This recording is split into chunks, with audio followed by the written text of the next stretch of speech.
Okay, so what we've got here is the assassin forming out of the fog, right?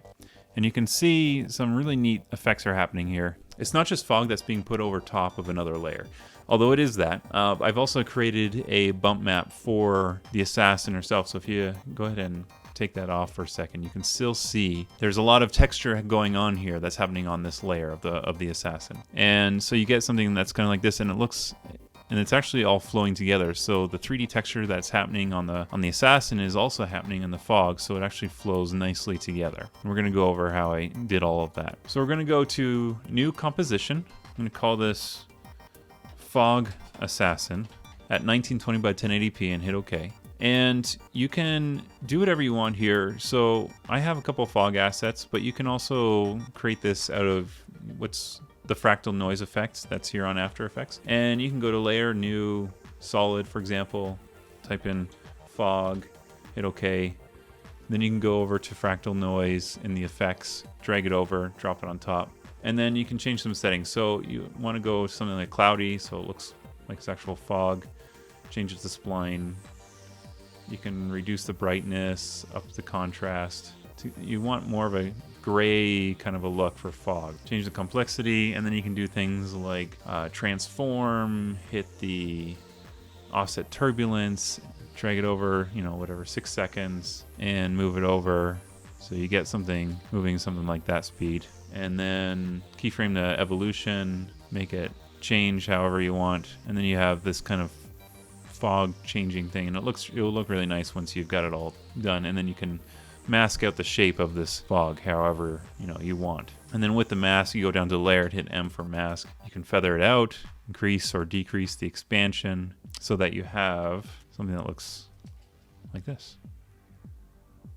But I'm going to use some assets of mine. Okay, so I have a couple assets that I've purchased off of Action VFX. Worked really well for what I was looking to do. And it's fog coming in from right to left, and it looks really nice. It's a really nice asset. But what I don't want is I don't want these wisps up here. They didn't fit my scene very well. So what I can do is I'm just going to mask that out. And I don't want to have sharp edges, so I'm probably just going to mark off the edges here, something like that. And that way it only has the fog that's coming in from right to left. All right, and then another thing is it's not moving fast enough, so I'm going to go to Layer, Time, Enable Time Remapping, and then it just gives you 2 keyframes here. And then the closer you bring the one on the right to the front here, will change the speed of how fast that's flowing. If you stretch it out, obviously it'll take longer. If you bring it in, it goes a lot faster. So there's that. So it's looking pretty good there. And then I'm going to go to masks by hitting M, open that up, and I'm going to feather the mask and bring in the expansion a little bit just to make it look like it's fading out a bit better. So now it looks like this. So I think that's looking pretty good. And another thing I need to do is, because I want it to form up into this assassin character, what I want to do is bring this over. So I'm going to use this puppet tool to help reshape this fog. All right, so I have it at the end here, then I'm going to do something like this. And then I'm going to reshape it by dragging this up. And my masking is doing something a little, you can do something like this. And then the mask expansion, there, something like that. And then what I'm going to do is I'm going to duplicate this, and I'm going to flip this one on the bottom around. So I'm going to go to transform and flip horizontal, and then I'm going to bring it over, something like that. And then without doing anything else, it kind of looks like this. One thing I just realized that I forgot to do was to time reverse this. So I'm going to go to the first layer, go to time reverse layer, do the same on the other one, time reverse, and then I'm going to have to change the time mapping, bring this back over here, like so. Then you get this kind of effect. Change the bottom one to screen and the top one to lighter color. Where is it? There it is. So this is what I've got so far. I'm not really liking this overlap look here. So one thing you can do is just kind of adjust the mask path. What you do is just kind of something like that. And then I'm going to add one more fog that I've got here. Low-lying fog. I'm going to use this one here. Bring that in. And then that just helps fill in the gaps a little bit. But I'm not going to use all of it. So I'm going to go ahead and just kind of cut some of this out. And again, hit M for mask. I'm going to feather that in. Bring the mask expansion in a bit. And turn that to screen. And then what I'm going to do here, so as it's kind of fading out here, I'm just going to have it kind of move from this position upwards, but shrinking and eventually disappearing. So you can keyframe your mask path and move it over to where the fog disappears and just make it kind of disappear. Bring all these points in. So you can see it's kind of just sucking in, right? And what we're going to do is we're going to just change the position on that a little bit here. So it starts there and ends up a bit, somewhere around there. So what we're going to do is we're going to actually duplicate all these layers, okay? So, and I'll show you why in a second. So I'm going to move this up to keep them all grouped together. And because I want to create two different pre-compositions here. So one is going to be the actual fog. So we're going to type in fog and hit OK. And then this is going to be our bump map because I want something more grayscale because I'm going to do some color correction or color changes on the fog layer. But this one here I'm going to pre-compose, move all attributes, and call this one the bump map. And hit OK. And then what I can do is go into my fog layer here and create a new adjustment layer. And then I can change the settings however I want, right? So if I wanted to, for example, go into effects and type in curves, bring that in here. I can change the color by, bringing in a blue alpha channel. Maybe, you got a moonlight coming in, and so you want to make it a little bit more blue scale. Maybe change the contrast just a tad. Just get some red out of there. There, it gives you a little bit more of a bluish moonlight, or more of like a cinematic bluish moonlight that you would expect to see on TV. Yeah, that's looking pretty good there. And then we're going to go back to the Fog Assassin composition. And the bump map, we're going to go inside there, and we're going to add another adjustment layer and change some of the settings there. And we're going to bring in curves again and really crank up the contrast to whatever looks good here. Because in a bump map, you're going to see the darker the color it is, the more it looks like it's farther away, and the lighter it is, it looks like it's going to pop out at you. So when you go back to the Fog Assassin, what you can do now is you're going to get rid of this bump map here. Oh, at least not be able to see it, because we don't need that. We're going to go to the fog, and we're going to type in CC Glass and put this on top. And you can see right away that it's already created some sort of bump map. It's created its own, and that's great, but we actually have our own bump map that we want to use. So we're going to go to bump map here. And then you can play around with a lot of these settings here. So you can increase or decrease the height of the bumps. And you can see, depending on what look you're going for, this almost makes it look like it's forming out of liquid, which would be kind of cool for whatever you want to do. Or you bring it down. For me, it's probably going to be around 25, although I may mess around with it, maybe crank up the softness a bit. I'm going to go to light, and I'm going to put my own lights in there. You have different options here. You can use your own lights, or you can use After Effects lighting. Advantages to both for sure.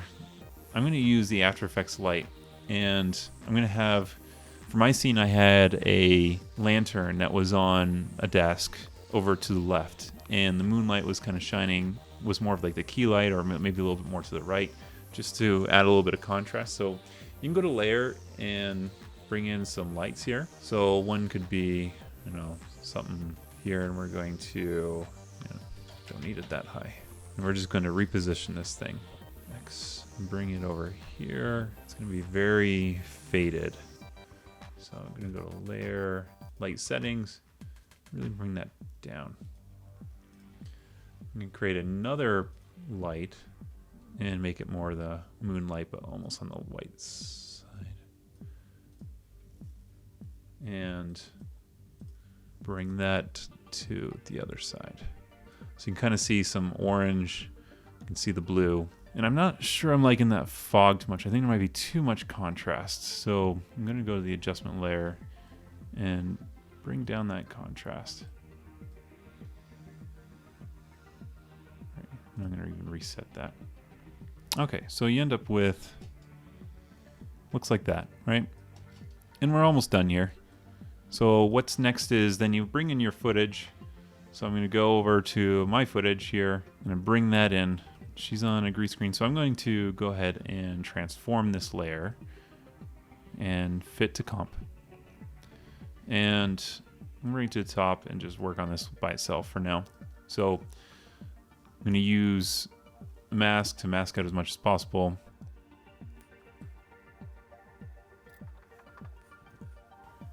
And then I'm going to bring in the key light effect to take out the green screen.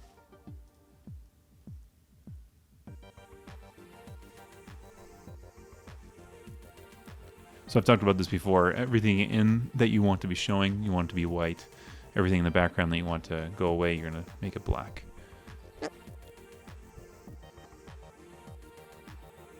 We're going to bring in the CC glass before we do any color correcting here. So I want to see what it looks like. Bring that on. And I'm going to change it to our bump map. And you can see it's done some work already. And what we can do is, it really doesn't matter because what we're going to do is have her fade in and out of here. So if we start at, let's say, 100 height, you're going to keyframe that. And then by the time she forms, you're going to make that the height 0. She looks very much like this bump map here, as well as the fog that's over top. And then I'm going to unsolo that and bring this down to the bottom so that she's covered. I'm going to resize it somewhere around here. Change the masking so that she appears. So we'll actually bring this keyframe over somewhere around there and then bring all these down. Okay, so you should, after you do something like that, you should have it look something like this.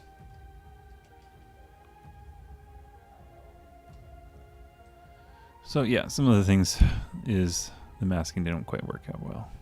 So what we can do here is we can, again, feather out the mask. Maybe right before here. Really feather that out. And then when, it's supposed to be fully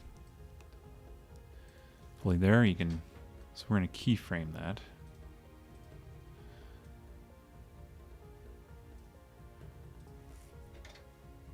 And bring it back to normal when we're done. Okay, so you end up with something like this here.